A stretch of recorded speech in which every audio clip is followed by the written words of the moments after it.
মানুষ হয়ে জন্মানোর যন্ত্রণা বড় তীব্র, জটিলতা বড় বেশি।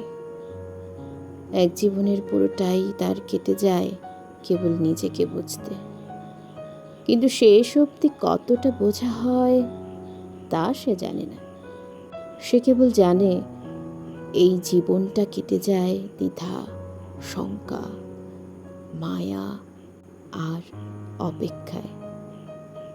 কে জানে, হয়তো ওই বিভ্রম আর অপেক্ষার নামই মানব জন্ম।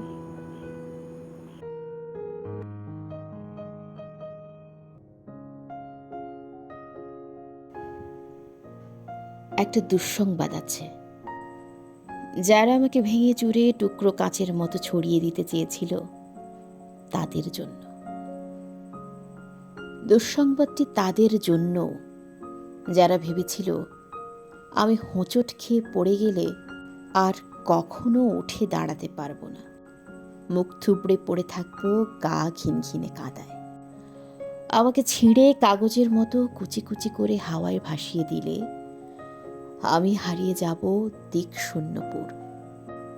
যে আমাকে টেনে হিঁচড়ে নামিয়ে নিতে চেয়েছিল অতলান্তিক বিষাদ সমুদ্রে, ডুবিয়ে দিতে চেয়েছিল এক পৃথিবী বিবমিশায়। যে আমাকে অযুত রাতের কান্না লিখে দিয়ে বুকের ভেতর খুঁড়ে দিতে চেয়েছিল শ্যাওলা জমা স্যাঁতস্যাঁতে এক মজা পুকুর। যে আমাকে দুঃখ দিয়ে পুড়িয়ে শেষে উড়িয়ে দিতে চেয়েছিল ছাইয়ের মতো, তাদের জন্য দুঃসংবাদ। আমি এখন পাখির মতন, আমায় ছিঁড়ে কুচি কুচি ভাসিয়ে দিলে আমি এখন ডানা মেলে আকাশ জুড়ে উঠতে জানি। কাটা যায় না, ভাঙা যায় না, আমি এখন জলের মতন, ভেসে যেতে যেতেও হঠাৎ জলোচ্ছ্বাসে ভাসিয়ে দিতে আমিও জানি ছড়িয়ে থাকা টুকরো কাঁচের শরীর থেকে দুফলা এক ছুরি হতে। এই যে মানুষ দুঃখ দিতে দক্ষ ভীষণ, সেও জানুক আমি এখন হাসতে জানি। শ্যাওলা জমা পুকুর জুড়ে আমিও এখন রোদের মতো ভাসতে জানি।